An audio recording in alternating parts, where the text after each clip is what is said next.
Sí, el tema Macri, soy muy sensible a ese tema y bueno, para mí Macri es una conducta de un chico que se quedó en el juego omnipotente de un pibe que, como viene de familia poderosa, todo lo puede, tiene que tener acceso a todo, cambiar, modificar, ensuciar, tirar, romper, sin capacidad, sin tener la capacidad de autoanalizarse lo que está haciendo y cuál es el objetivo, cumplir su capricho, nada más que cumplir su capricho. Hola Sandra, habla Eduardo, soy taxista, capital. Todo lo de los medios hegemónicos, eso quedó claro, lo tenemos todo claro. Pero sería bueno hablar, como lo que estás hablando ahora, del tema de esa clase media tilinga que odia, que ve con simpatía a los genocidas, porque esto es así, hay que decirlo. En realidad, yo pienso que hay dos o tres generaciones que tienen la cabeza reventada en la Argentina. Y ese es lo que es el problema. Me encanta el programa, te mando un abrazo. Hola, soy Lucila Gallino, Sandra Russo. Te quería contar que estuve esta semana en Porto Alegre, en el Foro por la Paz en Colombia.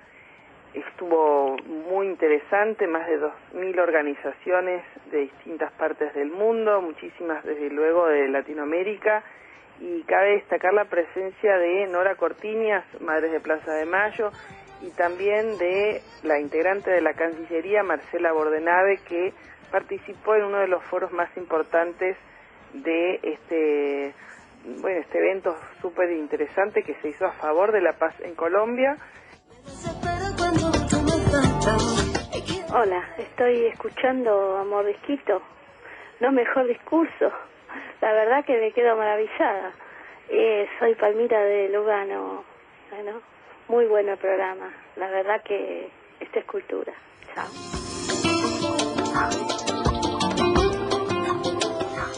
Gracias por los mensajes, por los oyentes. Gracias a los oyentes por los oyentes. Interesante lo que nos contaba esta persona que asistió al Foro por la Paz en Colombia. Están pasando cosas en Colombia, está pasando un entredicho también entre Colombia y Venezuela, el presidente venezolano. Sí, anda Capriles haciendo su gira venenosa, porque tuvimos la oportunidad, no sabemos si la nota la hizo Jaime Bailey, ese descastado de Jaime Bailey, ¿viste? Ese flequilludo sin gracia de Jaime Bailey. No sabemos si la nota se la hizo en Perú o si se la hizo en Colombia, pero de todas maneras es lo que va exportando Capriles, la pretensión de que lo llamen presidente electo de Venezuela. Lo cual a esta altura de los acontecimientos... Claro, desconociendo lo que todos los gobiernos, todos ya a esta altura, reconocieron que es el triunfo de Maduro. Cualquiera que lo llame a Capriles presidente electo de Venezuela es una provocación. Es un golpista, por supuesto, es un golpista. Vamos a pasar a otro tema, a otro aniversario que tuvo lugar esta semana y que entre todas las cosas que pasan en este país... ha quedado medio inadvertido. Esta semana se cumplió un nuevo aniversario del Cordobazo, Sergio.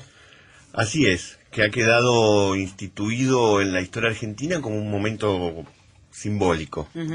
Sobre todo por la manera en que se desarrolló y en el contexto, porque recordemos que exactamente un año antes del Cordobazo fue el Mayo francés. Estamos hablando de 1969. Exacto, mayo de 1969. Y en mayo de 1968 fue ese mayo francés que llegó a la Argentina, como llegó a todo el mundo, y en las universidades de la Argentina se leían los mismos textos, la misma biografía que se leía. Era un clima de época, no cabe duda. Un clima muy fuerte. Sí. De hecho, también, un año antes del Cordobazo, se había formado la CGT de los argentinos, con un programa sindical avanzadísimo, porque estaba muy vinculado a la política. Recordemos que el que escribió el texto fundante fue Rodolfo Walsh. Sin embargo, en ese contexto mundial, aquí lo que había era la dictadura de Onganía y había pocas luchas. De hecho, cuando fue el golpe de Onganía, Perón había llamado a desencillar hasta que aclare. Y no sé si en forma obediente o no, pero no había tanta resistencia. Y al frente del Ministerio de Economía estaba Krieger Bacena, intentando de a poquito recortar conquistas obreras y llevar el nivel salarial argentino al nivel del que estaba el resto de Latinoamérica, que era muy bajo. Una de las cosas que nunca se pudo lograr, a pesar de todas las dictaduras, fue llevar el nivel medio salarial de la clase trabajadora argentina a los niveles de Latinoamérica. Eso no se volvió a eso porque siempre existió la resistencia, aún en dictaduras. El tema es que acá... Bueno, después de la del 76, sí. No, eso sí. Ese fue el objetivo, en realidad, también. Sí, pero aún con la dictadura no se llegó a los niveles latinoamericanos. El tema es que, así como... ¿Se acuerdan ustedes que Hoffman una vez dijo el siglo XX arranca en 1914 y termina en 1989? No lo tenía presente Hobsbawm. Tan presente no lo tenía. El siglo corto. El siglo corto, pero porque introduce un concepto que es muy interesante, que es que el tiempo sea político y no un tiempo métrico decimal. Claro.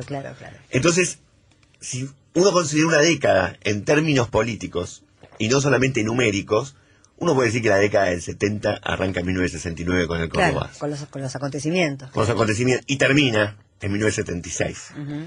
Acá, a partir del Cordobazo arranca toda esa mística, el péndulo se pone hacia la izquierda.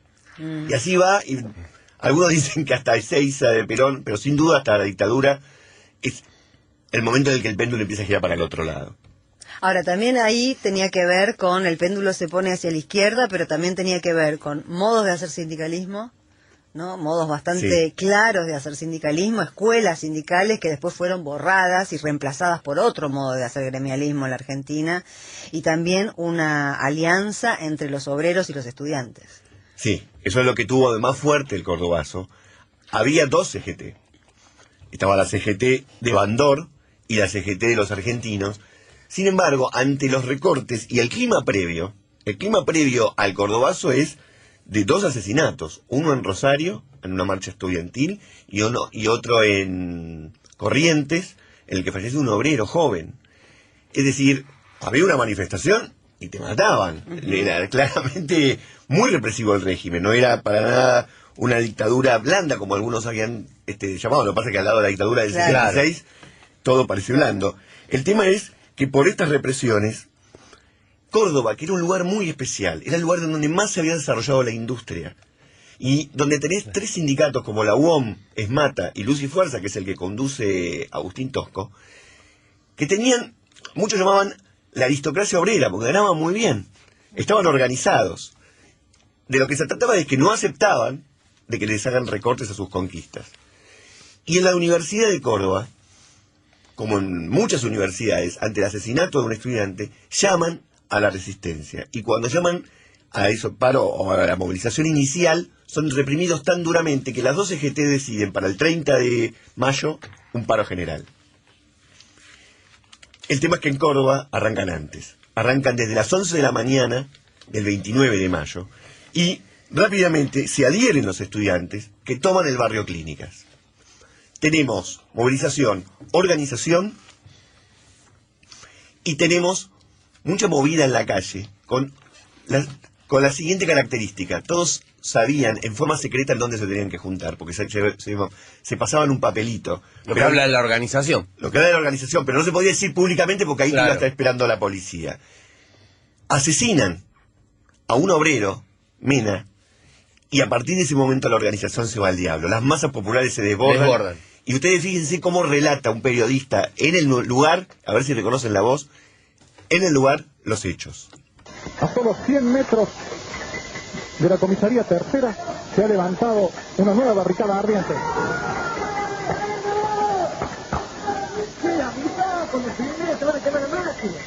Lo que sucede siempre en Barrio Clínica. Los estudiantes se suben a las azoteas de todos los domicilios de aquí. Por eso es tan difícil tomar el Barrio Clínica cuando es ocupado.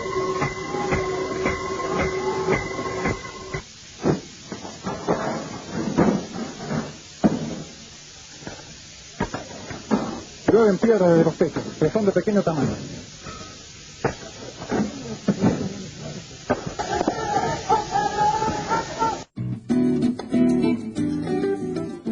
El hombre que está relatándonos todo es Sergio Villarroel, periodista que... El papá de Claudio. El papá de Claudio. Y de Darío. Y de Darío, claro. Bueno, está bien, sí.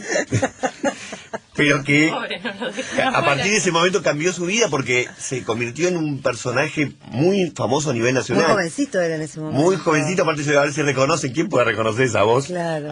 Pero efectivamente pudo ser la crónica del Cordobazo en vivo. Claro. Y el resultado es que inicialmente los trabajadores y los estudiantes hacen retroceder a los bomberos y a la policía, que prácticamente le dejan a los manifestantes la ciudad en su poder, y luego es la policía, el ejército el que va a intervenir y va a generar como resultado 34 muertos y 400 heridos.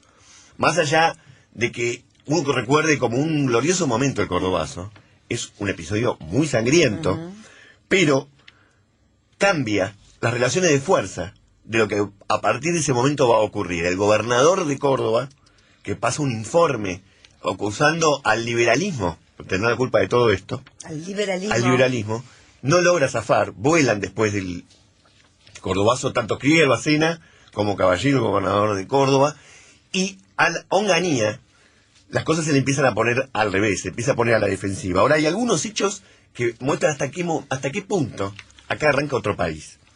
Al mes siguiente del Cordobazo es asesinado Augusto Timoteo Bandor. Al mes siguiente. Por una organización, todavía el Montonero no existía, una organización armada que reivindica lo que luego va a ser común, reivindicar y acusando a Bandor de un burócrata sindical. Es muy fuerte matar al líder de la CGT. Sí. Más allá de uno que piense lo que piense, está marcando un clima de época. Sí, ¿cómo se dice? Espiral de violencia. Una espiral de Claro, violencia que nace ahí, claro. pero también, bueno, nace ahí, ahí se empieza a manifestar. Exacto. Al año siguiente del Cordobazo, como un recordatorio de un aniversario, el 29 de mayo de 1070, Montonero secuestra a Pedro Eugenio Aramburu y se da a conocer en la sociedad, hecho que va a terminar en el fusilamiento, el asesinato de Aramburu. Y entonces los actores que empiezan a entrar en escena ya no son solamente la CGT o las dos CGT, sino que tenemos a las organizaciones armadas. Y es a partir de este hecho que no nace teledirigido por nadie, pero que representa una nueva Argentina, que Perón se monta en estas organizaciones y empieza lo que podremos decir de sencillar, ya no, volver a montar y a cabalgar en pos de lo que va a ser el regreso a la Argentina. Agustín Tosco, líder que junto con Ongaro y otros líderes importantísimos termina preso, analiza de esta manera los sucesos del Cordobazo. Ha declarado este paro en solidaridad con los compañeros mecánicos que constituyen la vanguardia en la lucha obrera cordobesa contra la ofensiva de las patronales reaccionarias, contra la burocracia y contra el imperialismo. Agustín Tosco no era un líder sindical peronista.